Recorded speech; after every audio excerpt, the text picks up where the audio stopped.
Mystery tales की रहस्य और रोमांच की सनसनीखेज कहानियों की दुनिया में आपका स्वागत है।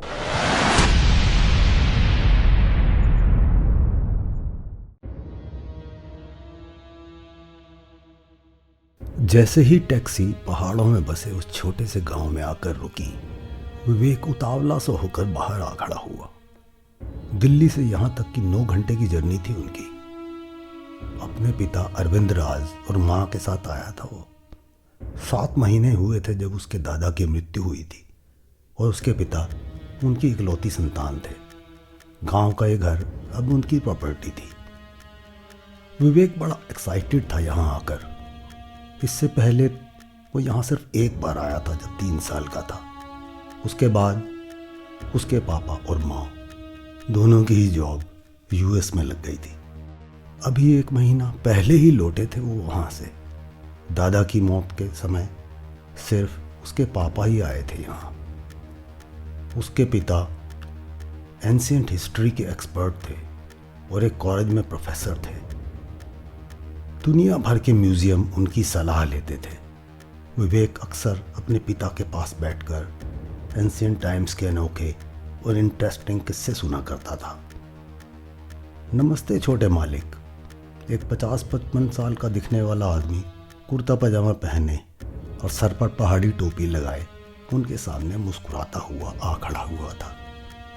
अरे मोहन भैया, कैसे हो? अरविंद राज ने भी मुस्कुरा कर पूछा। ठीक हूँ छोटे मालिक, कहकर उसने टैक्सी में से सारा सामान निकाला और घर के अंदर ले जाने लगा। ये मोहन भैया भी कमाल के हैं। बचपन से ही इन्होंने कभी पापा का साथ नहीं छोड़ा, विवेक की माँ बोली। इतने लंबे सफर के बाद वो थक से गए थे, इसलिए विवेक के पिता और माँ बेडरूम में आराम करने के लिए चले गए। मगर विवेक बाहर जाने को बेताब था।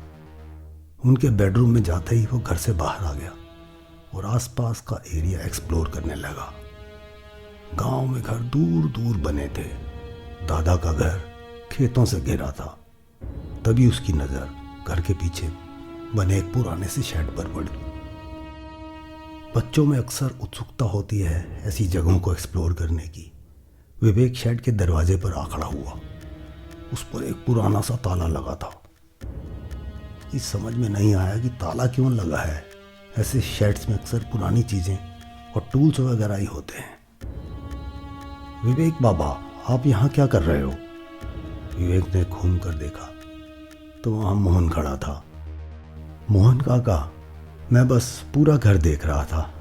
इस शेड की चाबी कहाँ है?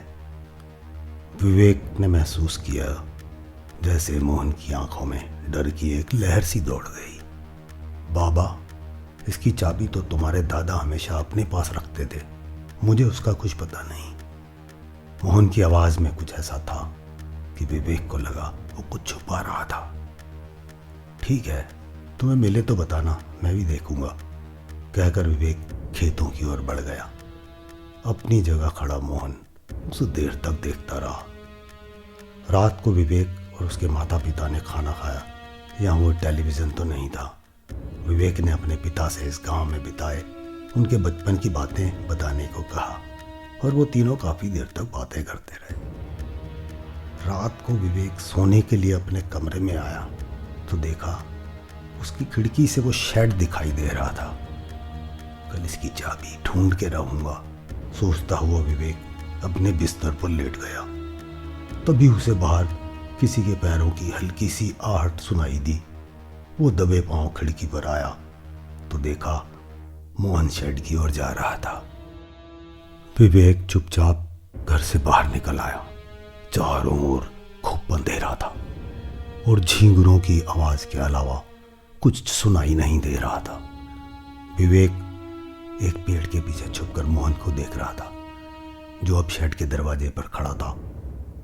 उसने घूमकर इधर उधर देखा, जैसे पक्का कर रहा हो कि उसे कोई देख तो नहीं रहा, और फिर उसने अपने हाथ में पकड़ी चाबी दरवाजे पर लगे ताले में लगा दी। ये मोहन काका मुझसे झूठ क्यों बोल रहे थे? विवेक के मन में यह सवाल गूंज गया। उसके पिता हमेशा बताते थे कि वो कितने ईमानदार और भरोसे वाले इंसान थे। मोहन ने ताला खोला और शेड के अंदर चला गया। विवेक दबे पांव तेजी से शेड की ओर बढ़ा। मोहन ने दरवाजा अंदर से ढाल दिया था, बस थोड़ा सा खुला था। विवेक वहीं आकर खड़ा हो गया और अपनी सांसें रोककर इंतजार करने लगा। अंदर से किसी चीज के सरकने की आवाज आई। विवेक ने झांक कर देखा तो मोहन शेड के कोने में रखा हुआ एक छोटा सा बोर्ड उठा रहा था। उसने अपने हाथ से नीचे जमीन पर बने के हैंडल को पकड़कर ऊपर उठा दिया। वहां अब एक चौकोर आकार का गड्ढा था। उसमें क्या था दूर से विवेक को नजर नहीं आ रहा था। मोहन ने अपनी शर्ट की जेब से एक कागज की पुड़िया निकाली, उसे खोला और अपनी उंगलियों से कोई छोटी सी चीज उठाई।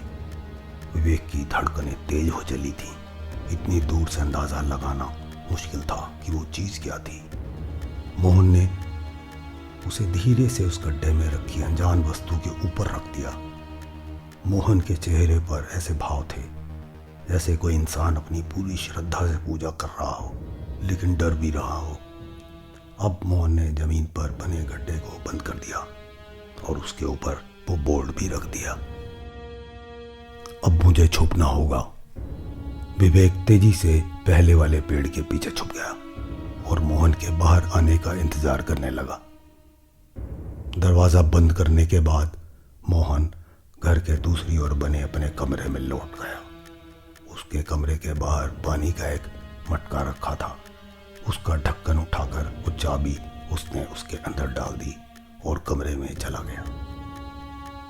विवेक भी अपने कमरे में लौट गया और बिस्तर पर लेटा। उसकी आंखों में नींद का नामो निशान न था। शेड का रहस्य बढ़ता ही जा रहा था। कुछ आधे घंटे बाद उसने खिड़की से झांका तो मोहन के कमरे की लाइट बुझ चुकी थी। वो चुपचाप कमरे से बाहर आया और उस मटके के पास आ खड़ा हुआ। उसने धीरे से मटके का ढक्कन उठाया और उसमें हाथ डाला। आधा मटका पानी से भरा था। उसमें से चाबी निकालकर उस शेड की ओर बढ़ गया। अपने साथ एक टॉर्च ले आया था वो। जैसे ही वो शेड के दरवाजे पर पहुंचा, उसे लगा कोई उसे देख रहा है। विवेक ने चारों ओर देखा, वहां कोई नहीं था। उसका दिल जोर जोर से धड़कने लगा था। बड़ी सावधानी से ताला खोलकर वो शेड में चला गया। कोने में जहां वो लकड़ी का बोर्ड था, उसके ऊपर एक बॉक्स रखा था जिसमें टूल्स भरे थे। बॉक्स को खिसकाकर उसने वो बोर्ड हटाया और जमीन पर लगे हैंडल को उठा दिया। अंदर एक छोटा सा एंटीक दिखने वाला बॉक्स था। उसके आसपास बहुत सी सूखी पत्तियां पड़ी थी। बॉक्स के ठीक ऊपर एक ताजा पत्ती थी जो 4 पत्तियों से मिलकर बनी थी। विवेक जानता था ये क्लोवर पौधे की पत्ती थी। क्लोवर पत्ती 3 पत्तियों से मिलकर बनती है। 4 पत्तियों वाला क्लोवर बड़ी मुश्किल से मिलता है। हजारों पत्तियों में एक होता है वो। क्लोवर हटाकर विवेक ने हाथ में लेकर उस बॉक्स को खोला और विवेक का मुंह खुला का खुला रह गया। टॉर्च की रोशनी में बॉक्स के अंदर सोने का एक सिक्का चमचमा रहा था। उसने चुपचाप वो क्लोवर सिक्के के साथ बॉक्स में रखा। हर चीज जैसी थी वैसे ही रख दी और शेड बंद कर अपने कमरे की ओर चलने लगा। सोने का सिक्का प्राचीन काल का लगता था।